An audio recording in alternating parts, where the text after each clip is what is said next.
खुलुमबाय लोगोफोर, गोजोन फुंबिलि बयनिसिमबो। नोंथांमोनखौ डियार ब्रह्म चेनेलाव गोदान भिडिअआव आरो फिन खेबसेबाव बरायनाय जाबाय। आं दिनै नोंथांमोननि सिगाङाव आरोबाव माखासे खौरां लानानै फैबावलायबाय। आसा खालामो नोंथांमोनहा खौरांखौ नायनानै मोजां मोनगोन। आरो नोंथांमोनहा बेबादिनो सानफ्रोमबोनि खौरांनि आपडेट मोनबाय थानो थाखाय चेनेलखौ साबस्क्राइब खालामनानै लादो आरो खौरांखौ मोजां मोनोब्ला अन्नानै लाइक, शेयार आरो कमेन्टबो खालामनानै होलांब्लानो जाबाय। दिनैनि गिबि खौराङाव दङ आसामआ प्राइम मिनिस्टार इन्टार्नशिप स्किम 2024 निफ्राय 25 बेखेवदों। माबोरै एप्लाइ खालामनो नाय।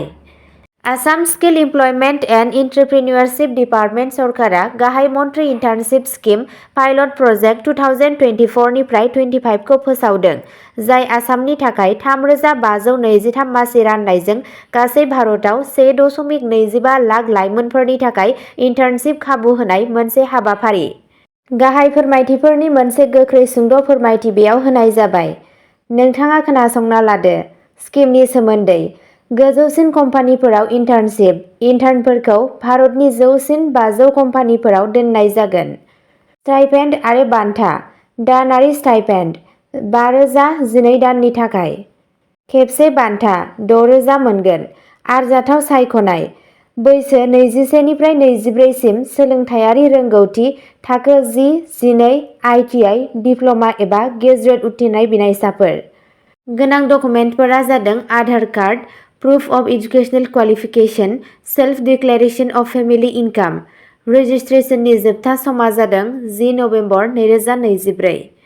माबोरै एप्लाइ खालामनो होननानै बुङोब्ला pminternship.mca.gov.in आव एप्लाइ खालाम, नङाब्ला खाथिनि इमप्लयमेन्ट एक्सचेन्ज अफाराव खबर लाहैनो हागोन।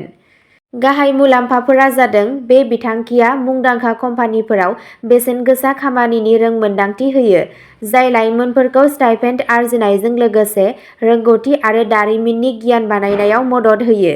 बेयो आसामनि लाइमोनफोरनि थाखाय गावसोरनि साख्रिनि गोहोखौ बांहोनो आरो गावसोरनि जिउ राहाखौ जागायजेननो मोनसे सनानि खाबु। नैथि खौराङाव दङ बिटिआरनि बिथायारि सानज'थाइखौ बांहोनाय। मावफुं सोद्रोमा श्री सनजित थांटिया नालापारा चकआव मोनसे गोदान रेस्ट हाउसनि अन्थाइ खाम्फा गायसनदों। बङाइगावनि बिथायारि सानज'थाइ जौगाथायखौ मोनसे मख'जाथाव थुलुंगा होनानै मानगोनां मावफुं सोद्रोमा श्री सनजित थांटिया दिनै नालापारा चकआव मोनसे गोदान रेस्ट हाउसनि अन्थाइ खाम्फा गायसनो। बे माइल खुन्थिया हाबाफारिया welfare of plain tribes and backward classes बिफानजों खुंजादों आरो गोजौ थाखोनि सोरखारि मावख'गिरिफोर आरो जायगानि गेदेमा सुबुंफोरनिफ्राय नुजाथिदों। रेस्ट हाउसनि लुनाया बिटिआरनि बिथायारि सानज'थाइखौ बांहोनो थाखाय सोलिबाय थानाय नाजानायनि बाहागो, जायनि थांखिया बेनि थागिरिफोरनि थाखाय जिउनि गुनखौ जौगाहोनाय। बे जौगानायजों ओनसोलाव साबसिन सुबिदाफोर आरो सिबिथाइफोर नुनो मोनगोन होनना मिजिंथिनाय जादों। बे हाबाफारिया ओनसोलाव जौगानाय आरो जौगानायखौ बांहोनो थाखाय सोरखारनि रादायखौ दिन्थियो। रेस्ट हाउसनि आबुं जानायखौ गोसो गुदुंयै साननाय जादों आरो बेयो सुबुं समाजनि हाबाफारिफोर आरो समाजारि जथुमनायफोरनि थाखाय मोनसे गोनांथार मिरु जानायनि मिजिं थिजादों। थामथि खौराङाव दङ आसामनि सामागुरियाव सिनाय मोनै दुथांफोरा गाग्लोबदों बिजेपि मावथिखौ, कंग्रेसनि मावख'खौ बुफायदों। आसामनि सामागुरियाव सासे बिजेपि मावथिखौ सिनाय मोनै दुथांफोरा 2 नबेम्बरनि हर गेजेराव गाज्रियै गाग्लोबदों, जायनि जाहोनाव बिथाङा गाज्रियै जोखोम जादों। गाग्लोबजानाय आकबर आली मुंनि सुबुंखौ केसाखायथि हाथाइनिफ्राय गावनि मटर साइकेलजों न'आव फैबाय थानाय समाव हरखाबै गाग्लोबनाय जादों होनना रिपर्टआव मोन्नाय जादों। गाग्लोबनायनि उनाव बिथांखौ थाबैनो कावैमारी देहा फाहामसालियाव लांनाय जादोंमोन, नाथाय बिथांनि जोखोम जानायनि गोब्राब जानायनि जाहोनाव उनाव बिथांखौ गोजौ फाहामथायनि थाखाय नगावआव दैथायहरनाय जायो होनना सुलुंनिफ्राय मिथिनो मोननाय जादों। मोनसे सोमोन्दो गोनां जाथायाव नगावनि सामगुरियाव कंग्रेस दोलोनि गंथाम मावख'फोरखौ बै मोनायाव बुफायनाय जादों, जायनि जाहोनाव ओनसोलारि जेंनाया आरोबाव गोख्रोंसिन जादों। बे हिंसायारि गोसारनाया ओनसोलाव गोबां दावराव-दावसि सोमजिहोदों, जायनि जाहोनाव ओनसोलारि आयेन बाहायग्रा आरो खुंथायारि मावख'गिरिफोरा गेजेराव हाबनो गोनां जादों। पुलिसआ मोन्नैबो जाथायनि सायाव नायबिजिरनाय जागायदों। मानोना जेंनाया बांगासिनो दं। हारिनि सोद्रोमाफोरा राजखान्थिजों थुलुंगा होजानाय हिंसानि बांनायनि सायाव बांलांनाय जिंगाखौ फोरमायदों। ब्रैथि खौराङाव दङ मरिगाव जिल्ला जोबथेसालिनिफ्राय खारखुमानाय आन्डार ट्रायल खैदिखौ अन्ध्र प्रदेशआव हमनाय जादों। 10 अक्ट'बरनि मोनायाव मरिगाव जिल्ला जोबथेसालिनिफ्राय खारखुमानाय साबा आन्डार ट्रायल खैदिफोरनि गेजेराव सासेखौ अन्ध्र प्रदेशआव हमनो हायो। सनितपुर जिल्लानि मिसामारिनि थागिबि 23 बोसोर बैसोनि महम्मद जियारुल इस्लामखौ सनिबारनि मोनाबिलियाव अन्ध्र प्रदेशनि तिरुपति जिल्लानि सिङाव थानाय सुलुरुपेटा पुलिस थाना ओनसोलाव हमनाय जादों। बिथांखौ आथिखालाव सुलुरुपेटा पुलिस थानायाव हमनानै दोननाय जादों। मरिगाव पुलिस थानानि एसआइ अनुपम बरुवानि दैदेननायाव मरिगाव पुलिसनि मोनसे हानजाया हमजानाय खैदिफोरखौ लाबोफिननो थाखाय अन्ध्र प्रदेश फारसे रावना होदों। साबा आन्डार ट्रायल खैदिफोरनि गेजेराव सानैखौ खानाय जादों, जेराव सानैया दासिमबो खारखोमानानै दं। बेराफारसेथिं बाथि खैदी आब्दुल रशिदनि गोथै सह'खौ 14 अक्ट'बर खालि लाहरी घाटनि मोनसे फुख्रिनिफ्राय बोखांनाय जादोंमोन। मख'जाथावदि बिजिरजाबाय थानाय खैदिफोरा गिबियाव बेरेकनि रडफोरखौ सिफायनानै जोबथेसालिनिफ्राय खारखोमादोंमोन आरो उनाव कम्बल, लुंगि आरो बेडशीटनि हेफाजाबजों 50 फुट गोलाव जोबथेसालिनि इन्जुरखौ बारदोंमोन। गासैबो साबाखौ गुबुन गुबुन केसफोराव पक्स' एक्टनि सिङाव केस होनाय जादोंमोन आरो जेब्ला बिसोरो साहसगोनां बलिउड सावथुन बायदि जेलब्रेक खालामदोंमोन अब्ला बिसोर बिसारनि मोगा-मोगि जानांदोंमोन। बाथि खौराङाव दङ मणिपुर पुलिसआ लांखारनाय खामानियाव लोब्बा थानायनि थाखाय सा6 उदखारिफोरखौ हमदों।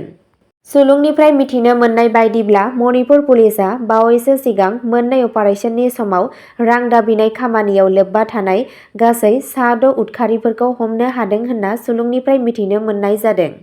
गिबि अपारेसनाव 1 नबेम्बर 2024 मायथाइयाव थौबाल जिल्लानि चरंपट मायै लेखाइनिफ्राय होबथाजानाय कांलेपाक कमिउनिस्ट पार्टीजों सोमोन्दो थानाय साबा केडारफोरखौ हमनाय जादोंमोन। खौरां मोननाय बायदिब्ला उदखारिफोरा रायजोआरि, गावारि फसंथानफोर आरो सोरखारि मावख'फोरखौ नोजोर होनानै लांखारनाय आरो रां दाबिनाय हाबाफारिफोराव लोब्बा दंमोन। बिबानगिरिफोरा गासै 36 HE हेन्ड ग्रेनेड, केसिपिनि मोननै डिमान्ड लाइजाम, गंबा मबाइल हेन्डसेट, 13 सिम कार्ड आरो गंसे साखा खबब्रै गारि जब्द खालामदों। सुलुङाव फोरमायनाय बायदिब्ला हमजानाय सुबुंफोरनि मुङा 29 बोसोर बैसोनि टकसम बिक्रम सिंह, 37 बोसोर बैसोनि सिनाम बिजेन सिंह, 30 बोसोर बैसोनि थांजां दीपक सिंह, 29 बोसोर बैसोनि लाम्बामायुम नबी सिंह आरो 21 बोसोर बैसोनि हुइनिंसुम्बाम टन सिंह। द'थि खौराङाव दङ मरिगावआव मोनसे गाबगोनां हानजा सुरनायजों राव गोग्गानाय सप्ता फालिदों। मैया रबिबारखालि भाषा गौरब उत्सवनि फालिथायाव मरिगावआव मोनसे गिदिर हारिमुआरि हानजा सुरनाय हाबाफारि लानाय जादों। मरिगावआव खुंजानाय भाषा गौरब सप्तायाव फ्राय 5,000 सुबुंफोरा बाहागो लायो। हारिमुआरि हानजा सुरनायखौ मरिगावनि MLA रमाकान्त देउरिया रिगाव फरायसालिनि फोथाराव बेखेवदोंमोन। भाषा गौरब सप्तानि हारिमुआरि हानजा सुरनायखौ रबिबारनि फुङाव जायगानि MLA रमाकान्त देउरिया बेखेवदोंमोन।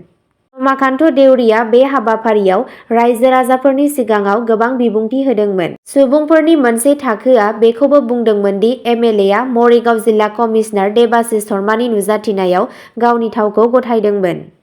MLAआ देबाशिष शर्माखौ मरिगावनि ज'आइ बुंनायनिबो सिमा गैया। नाथाय बिथांनि गथ'फोरा लाइमोन। बिथाङा बुंदोंमोन दि मरिगावनिफ्राय थाङोब्ला बिहामजोआ गाबगोन बायदि बायदि। रायखांनो गोनां दि मरिगाव जिल्ला कमिशनार आरो जिल्ला पुलिस सामलायगिरिखौ भाषा गौरब सप्ता बायदि मानगोनां फोरबोआव थाव गोथै सह' बानायनाय हाबाफारियाव सोलायनाय। बिजेपि MLAआ बेखौबो बुंदोंमोन दि जुदि बे सानै खुंथायारि मावख'गिरिफोरखौ गिबि मन्थ्रिया सोलाय-सोल' खालामोब्ला जों धर्ना होगोन। स्निथि खौराङाव दङ त्रिपुरानि भारत-बांलादेश सीमायाव साबा बांलादेशीफोरखौ हमदों। त्रिपुरानि सिपाहिजाला जिल्लानि कमलासागर BOPआव BSFआ सनिबारखालि बांलादेशनिफ्राय भारतारि ओनसोलाव हाबनो नाजानायाव 4 बांलादेशीफोरखौ हमदों।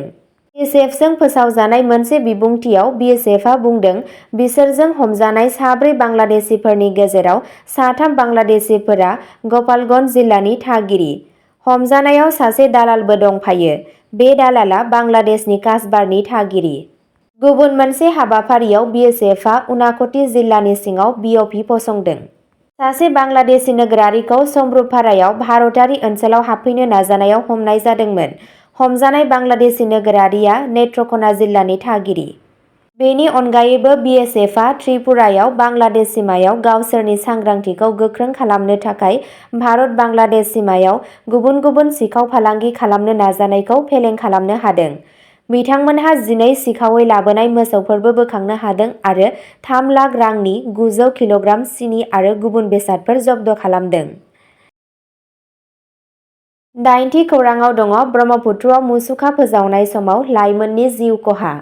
मोनसे दुखुनांथाव जाथायाव मैया रबिबाराव सासे लाइमोना दुगैबाय थानाय समाव ब्रह्मपुत्र दैमायाव गोदानै जिउ खोमानो गोनां जादों होनना सुलुङा फोरमायदों। मोन्नाय खौरांनि बायदिब्ला बे जाथाया बै समाव जादोंमोन जेब्ला 3 लाइमोनफोरा देविखालिनि मुसुखा फोजावनाय हाबाफारिनि सिगां दैमायाव धोरोमारि खान्थिजों दुगैगासिनो दंमोन। लाइमोनफोरनि हान्जाया मणिपुरी बस्तिनिफ्राय फोरबोफोराव बाहागो लानो फैदोंमोन। सुलुंनिफ्राय मिथिनो मोन्नाय बायदिब्ला 2 लाइमोनफोरखौ गोथाङैनो रैखा खालामनाय जादोंमोन। थैनाय सुबुंनि गोथै सह'खौ नेशनेल डिजास्टार रेसपन्स फर्स (NDRF) नि जवानफोरा बोखांनो हादों।